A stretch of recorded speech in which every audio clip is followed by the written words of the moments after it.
What is going on, guys? It's Brandon Abondo here, and today we are actually not working on the RX-7. We are buying a new car. Actually, I already bought the car. I bought it on Monday. Here's a quick clip of that. I bought it from Copart. It's finally time. 2.5 months. Let's see. Sold! Alright. Currently winning. I can't even bid. I am a Florida man, apparently. Come on.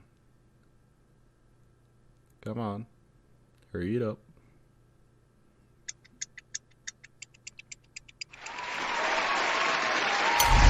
New bidder. We got it! We got it, boys! We got it! Nobody even bid on it! Why would you bid on this? I'm not even... They're bidding on like the shittiest cars. Oh my god, I got it.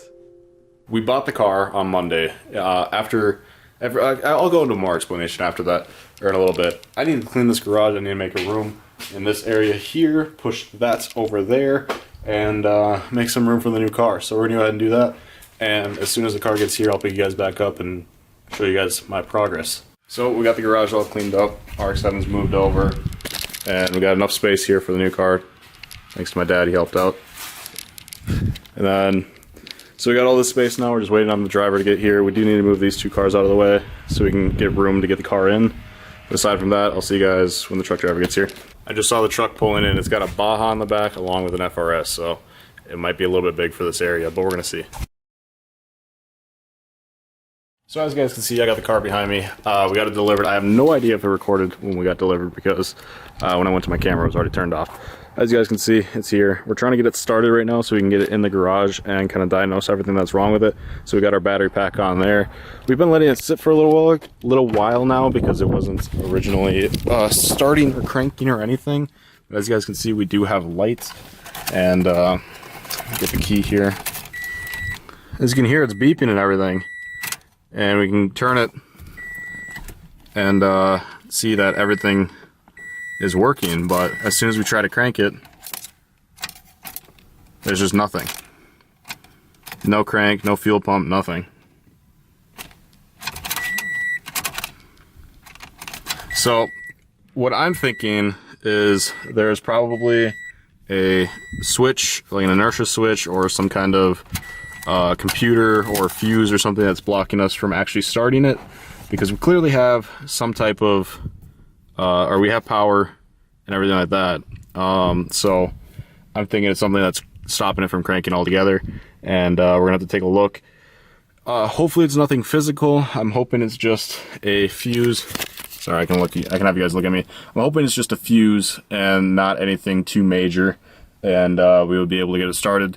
We'll figure it out here. We'll give it like a couple tries. I'm looking for a fuse right now. I looked up in the fuse box. There's nothing in there.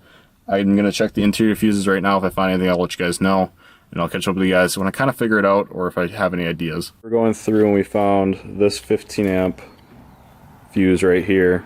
That was an ECU fuse on the interior. So we're going to go ahead and give it a shot, see if it starts now.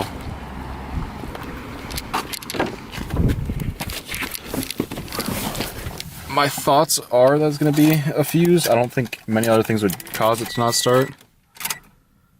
Everything still comes on. Still nothing though. Only other thing I could think of is maybe the clutch isn't engaging, or it's not registering that the clutch is engaging.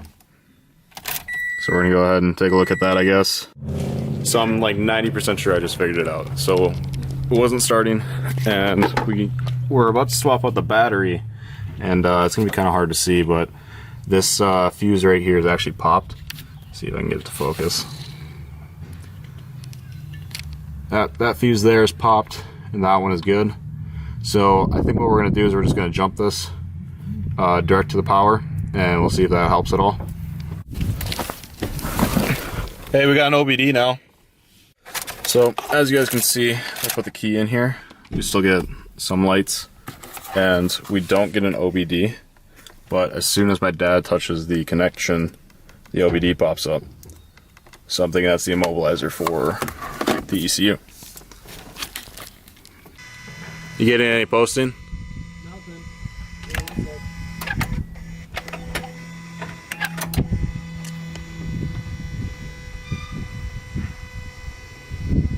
No pulsing. I key off, it'll pull up a menu. If you key off? Yeah, so like when I key There off, it goes. a display comes on. Yeah, you need to. Okay. You want to key off and see if you can get any codes out of it? Okay, so hold that right there, Okay. because it's coming on right now. Alright. I doubt it would pull codes with key off though. To respawn. Okay. Let's see if we can go grab one of these fuses then and see if that'd do anything. Alright, so we've tested a couple of different things. We're not entirely sure what's wrong yet, so we're going to go ahead and hand crank the motor. We've already tested the starter works correctly. We checked all of the fuses and replaced anything that was broken or swapped over. Relays are good. The only thing we can think of is, what can we even think of? Inertia switch maybe? And maybe like something that has to do with like getting in an accident, so the inertia switches, maybe like impact sensors. I don't know if impact sensors would affect it, but maybe inertia switches, because they do all sorts of funny stuff. So yeah. So we're gonna keep searching at it. We don't really know what's going on with it, but we're gonna keep trying things and figure out what happens. All right, so Marcus and Josh went to go grab a code reader, and it sounds like they're pulling up right now. Maybe, hopefully. But anyways, I figured out what the issue was. It was this amp, this alternator 140 amp fuse the whole time. I think that was like one of the first things I pointed out. But as you guys can see, I just jumped it straight from power, straight to the other wire there with a very, very light gauge wire so that it would pop if it needed to or burn or whatever. But use a really small gauge wire to get it just to test it, and we'll get a new piece of fuses in the morning. But right now we're waiting for the battery to charge. The battery has like 2 volts right now, so it's far from charged. But if I hop inside the vehicle here... Alright, so we're inside the vehicle, and as you guys can see, the lights work really bright now. And they weren't working very bright earlier because the battery is that dead. But we got all the dash lights coming up, and then you pop in the key, and you got all those lights, and now the radio is finally working, which is part of the amp, and all this climate control and stuff works. We got a clock. You can see what time the previous person was in here, like probably like 2 a.m. or something. But we got all that stuff, and then if you go ahead and try to crank it, you can hear that the starter is actually clicking now, which is super dope because it wasn't doing that before. The reason why it's clicking and not starting is because the battery is that dead. So we're gonna go ahead and charge the battery. And after the battery is charged to at least, I think it's 8 volts is usually where it starts to be able to start a car, or 12 volt. Like 12 volts is like recommended. Obviously, that's what it should be running at. So we're gonna charge the battery as soon as that's charged. We'll go ahead and give it a shot. Otherwise, we could try and jump start it too, but we might try and jump start it just to get it started tonight and just get that satisfaction. So anyways, so we just got the jump pack set up. We're gonna go ahead and give it a shot. You can go ahead and crank it if you want.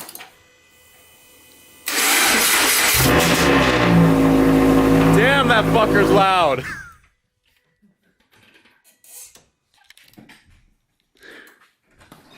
She's loud as fuck. You scared Luna. She was going up this when she went. Oh my god. Wow. That works. Awesome though. Yeah, Oh, yeah. the battery you gotta charge. Not a terrible purchase. Not at all. So we know it runs. Now we gotta get up in the air and see how bad the back is. Yeah. Just gotta get that fuse order in. Yep, $9. Yep. That easy. So, Nice. That's dope. so she runs loud as fuck. Josh didn't hear it. He was inside of it. Super loud. But we're gonna go ahead and jack it up, and we got this wheel that we got to check out. I haven't even shown you guys a full around the car yet, but this wheel is very towed in, or is that out? That's in, right? Out. Out. Well, it's towed somewhere, and so we're gonna take the wheel off, and we're gonna check, see what's wrong. As far as I'm aware, it's probably just a control arm, but there's a control arm, trailing arm, and tow arm all back here. So I mean, worst case, it's like $100 for all three. So we're gonna go ahead and get the wheel off and see what's going on underneath. And then back here, we're not too worried about. We're probably just going to slide hammer this out and get a new bumper, call it good. So we'll get right to it. Got a light? Yeah. Oh, sweet. What do we got down here? Yeah, that's all. Can't see it from over here. Down here, it's all pinched in right there. Oh, yeah. That's all control arm. This boy is supposed to be straight. He's kind of bent in there. So control arm for sure. What else we got back here? Top trailing arm is good. And then this looks like the toe arm here, and this is completely straight. So control arm, get that on order. Should be easy. I think it's 2 bolts in total. Yeah. Yeah. Hub and axle look alright. Axle's got a CV on it, so we're good on that. And I'm sure the hub is fine then too. Oops. Sweet. So breakdown of what we needed the fuse there, that's like $9. Control arm, I think it was $33.95. And then we need an airbag, which I believe was $65.94 or something like that. So aside from that, the most expensive thing is going to be that windshield and the 2 bumpers. But we don't need those right away. So quick update. I did end the video, but this is afterwards. We did a couple more things. I totally forgot to mention this. This bash bar is actually crushed in right here. Thank God for that, actually, because it didn't make any of the none of the force made it back to the actual support itself. So this did its job. The foam for it is still good, so I can still reuse that. This is like probably like $50 or something. It's held in by 8 bolts in total. So I'm gonna get those replaced. This headlight needs to get replaced. The bracket on it broke, so that wobbles around. That one's good. And then if we come back to the back, I pointed this out in the video. Let me get my flashlight out.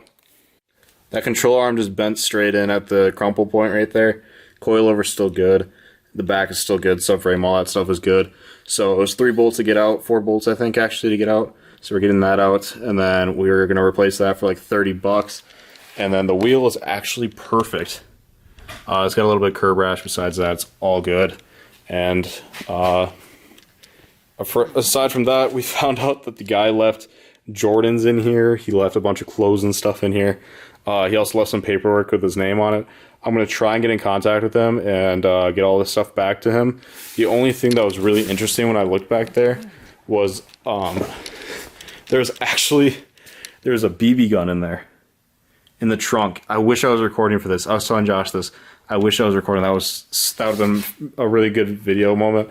But there was that BB gun right there was legit in the trunk, and it scared all of us because it looked like an actual gun. I deadass got so scared. I thought it was a real gun. I was freaking out. But anyways, I'll catch you guys in the next video. I'm going to order up those parts. It's just pretty much a fuse, a control arm, a couple of small things like this this thing here for the turn signal. The turn signal's worked and everything, but if you look there, it's broken. It's bad altogether. So I'm just going to order a whole new wire, get it all taken care of. This thing should be mint within like a week or 2. Not very much money going into it, and I am so happy with this purchase.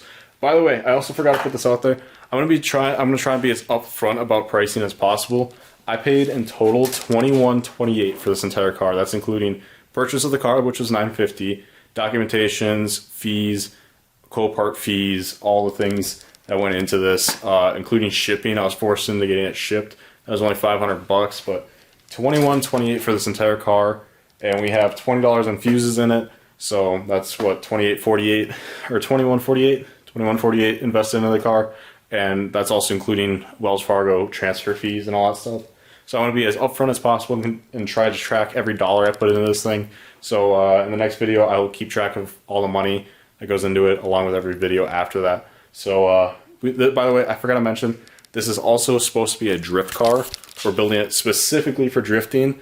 It does not have a title, but we are going to try and get it street legal first. That way we can have, not only because I want to have it street legal, but because I want to know what the car feels like completely stock, especially in drifting, and try to learn from that rather than learn from an overbuilt car. So the entire purpose is to use this while I build that, and then once that's done being built, work on this while driving that. So that's the whole plan, and there's going to be so many videos coming out, man, on this car, and I'm going to try and, I know this video is kind of jumpy. It's all over the place. There's a lot of people here. There's a lot of things going on. We're all trying to diagnose the car all at once. I promise in the future videos, all going to be taken care of and be a lot better video production. So really sorry about how the video came out, but this is the new car. It's a 2013 FRS Scion, and I'm really excited to see where it goes. Anyways, I'll catch you guys in the next one. I'm Brandon Abondo. Peace out. I'm out. Catch you in the next one. I seen a lot of shit I shouldn't have, but never forgot it though. Brothers on the corner selling crack like it was not a though. Walk inside my kitchen, baking soda all up on the floor. Police banging on the door while gripping the 44. I was just a youngin', but this type of shit I seen before. Y'all see a white boy, but my daddy a Negro. Half-breed motherfucker, grip the mic and he flow. I just wanna spread love, they want me to bleed slow. I just wanna keep the peace.